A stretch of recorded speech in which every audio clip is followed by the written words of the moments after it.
Tony Shaffer is a great friend of this show, and he was the first name we thought we'd call up because we know that, like us, he is friends of and fans of many people in the commentariat on our side who are deeply concerned that we're being dragged into a war.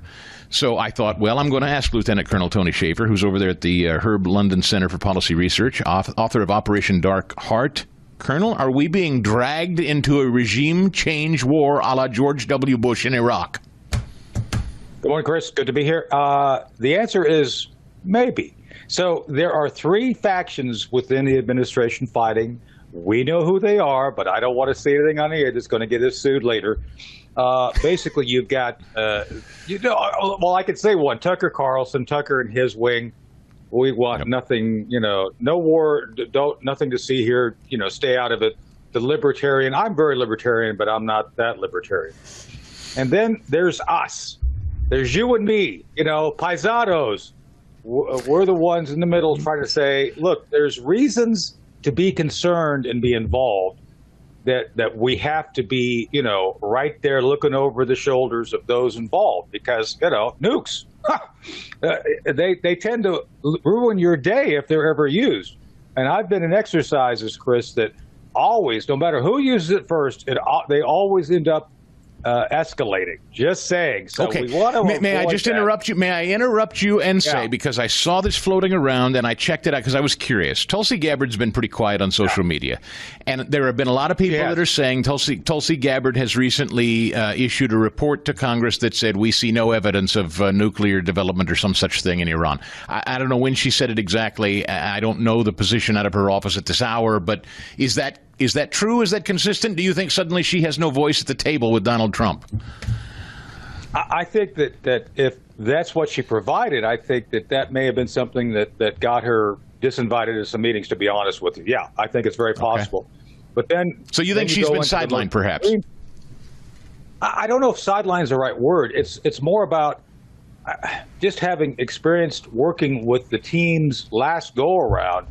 Trump feels he needs people who can inform his aspirations. So if Tulsi is saying, well, I don't see anything here, and the Israelis do, he's going to kind of tend to go with what he believes needs to be acted on. Not that he's disputing what she says. It's just you can't afford to be wrong on this. And the intelligence community has been wrong before, right? Just saying. Sure. I'm an intelligence Absolutely. So you got to be careful here. So I think you got to err on the side of worst case. The worst case is they may be doing something. And that takes me to the next group, which is the neocons, who have never seen a country they didn't want to invade. And if it was up to them, we'd already have Marines sitting in Tehran. They've been looking for a war for decades. And I think that's where we go too far. And you and I talked about this, Chris. We do not have a good record of regime change. So the idea of us jumping in, saying we're going to liberate y'all, it didn't work out too well last go around with Iraq. I think we are not in a position to be telling the Persian people what to do. So just a few weeks ago, I'm not going to play the whole clip. Boys, can we play 2017 again? I just played this a minute ago. Let's remind ourselves what Donald Trump just said weeks ago during his Middle Eastern swing. Just a little bit. We'll interrupt the clip here for you, Tony. In recent years, far too many American presidents have been afflicted with the notion that it's our job to look into the souls of foreign leaders and use U.S. policy to dispense justice for their sins. They loved using our very powerful military, and now it's really the most powerful it's ever been. We just are getting a budget. So, and he continued on, but my point is, he's been very clear. I see no evidence that he's moved off this right now, Tony. I see no evidence he wants to engage our men and women and our military in regime change. I don't think there's any change in his position at this hour. Let me walk a fine line here, because I think I know what he's saying. And I've said the same thing. It's like, look, the Persian people, the Iranians, are fundamentally more European than they are Islamic. There's a great deal of their youth who want to be free. Good, be free, but you got to figure it out. We can't do it for you. Remember how the French came in and threw the British out? Oh, no, that didn't happen. We threw the British out, and then they came to help us after. So it's one of those things that I think we have to be very cautious. The other thing that people are saying, Chris, and I've been trying to put this in context on Newsmax since yesterday. Yes, we're moving a ton of aircraft over towards Europe. There's an exercise going on right now. Let me bring it up so people understand it's a real thing. Well, hold on a second here. You know how it is on these things. Yep. Exercise. Yeah, it was my Atlantic Trident 2025. So my point being is that we are doing things militarily that we always do. Plus, I'm going to be blunt. There's a grave concern about nuclear weapons.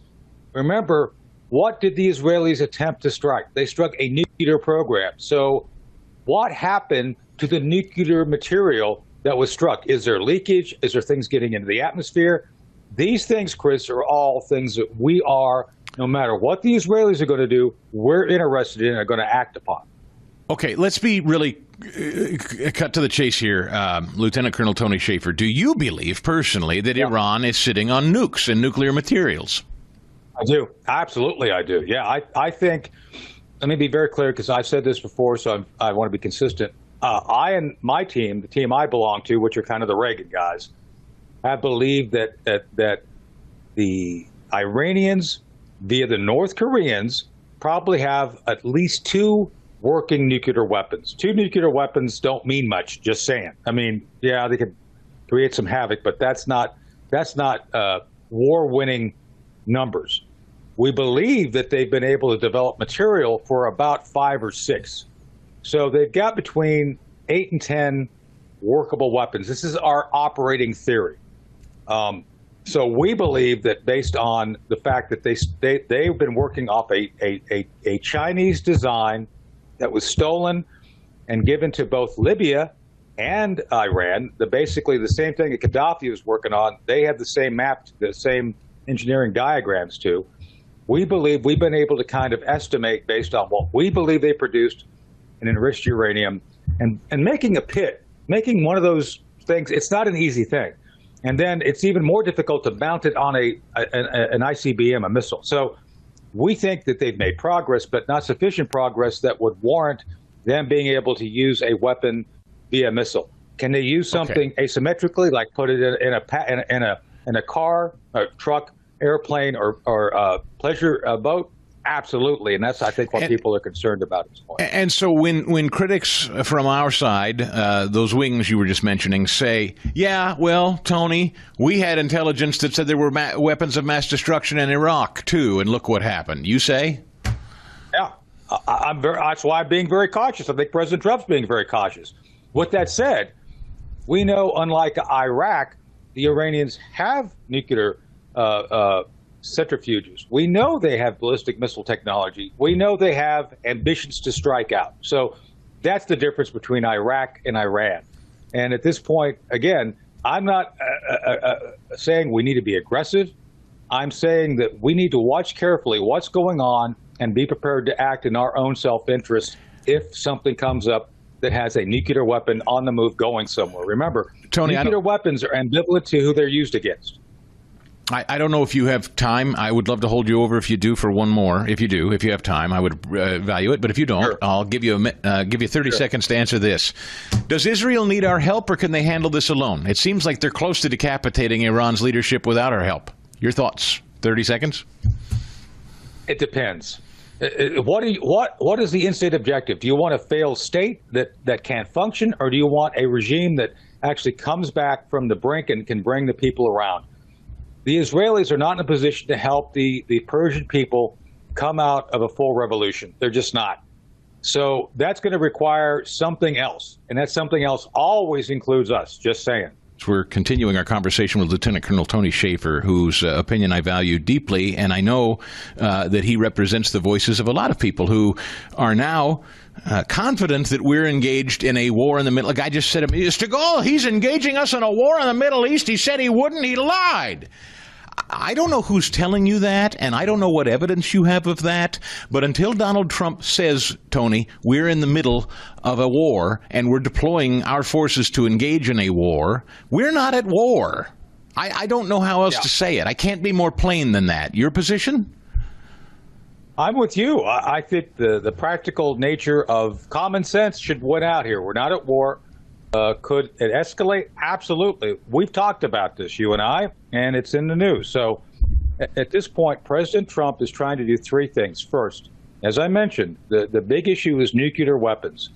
If you have nuclear weapons at play anywhere, that is our primary concern. We have whole units prepared to act on this, Chris. It's like, this is a big thing. I've trained against this issue, so I'll just leave it at that. That is the primary concern, loose nuclear weapons, where they may be, what's going on with them, things like that. Secondly, the issue becomes regional stability.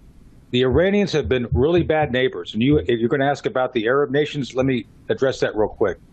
Thanks. The Sunni hate the Shia. The Sunni are the Arabs. The Shia are the Iranians. They don't get along. They've had multiple engagements. The Houthi were funded by the Shia, the Iranians, to go after the Saudis, the Sunni, long before. Shia, could I interrupt just for prefacing? Sure. Shia are, if I'm right, Shia are sort of the Orthodox Islamists. They're the Islamo-supremacists. Is that about right? They believe that, yeah, and obviously there's elements of the Sunni who have similar interests. There's some fundamentals there too. It would take too long to go into for the audience at this point. Just understood. Suffice it to say, Iranians, Shia, Arabs, Saudis, Egyptians, Bahrainis, Sunni, and it's a conflict. As a matter of fact, you mentioned Herb London. Herb wrote a book on it. The Sunni Awakening. You can get it on Amazon if you want to really understand this better. So we're trying to navigate that. He wants to bring back the Abraham Accords so the Arabs get on our side and the Israeli side to counter the Iranians. So that's another goal here, to kind of get that, put the band back together. Third, and most importantly, is economics. I think there's been some horrific decisions made, Chris, to go after the oil fields in Iran. It's like oil is fungible. It doesn't matter where it's at. It's something that costs the same all over the planet. You start taking oil fields out, even if you don't like the Iranians, you affect the price of oil. And I think that's what President Trump's trying to manage right now, too. We wanted to fund the Iranians and Putin without crashing the economy. So this is another thing I'm sure he's spending a lot of time on right now. Victoria Coates told us yesterday that the Saudis and the Qataris, I believe she said specifically, were aiding Israel in missile defense from Iran. True? Can you confirm that? Are there others around? Are Israel's neighbors being helpful here? Yeah, the answer is yeah, absolutely. I don't know what detail, but the Saudis have been trying to regularize their relationship to include commerce and trade with the Saudis for a few years now. As a matter of fact, they were supposed to sign, the Saudis and the Israelis, a friendship pact on 7 October, the day of the Hamas attack. A lot of people think that Hamas attack was related to breaking up that agreement. So, yes, absolutely. And by the way, to your point, quietly, the Saudis and other Arab allies are happy that something's being done against the Iranians. They won't say that publicly, but yes, absolutely. And the Egyptians have been very helpful behind the scenes, just saying. So, Tony, can I continue to lean on you throughout this conflict, which I'm sure is not going to come to an end today or this week? I would love to have you back. Absolutely. And by the way, your staff, this thing here tells me I saved 0.32 tons of carbon by coming on with you. So I am so gratified that I saved carbon and came on to inform your public. So thank you. The Chris Stigall Show podcast.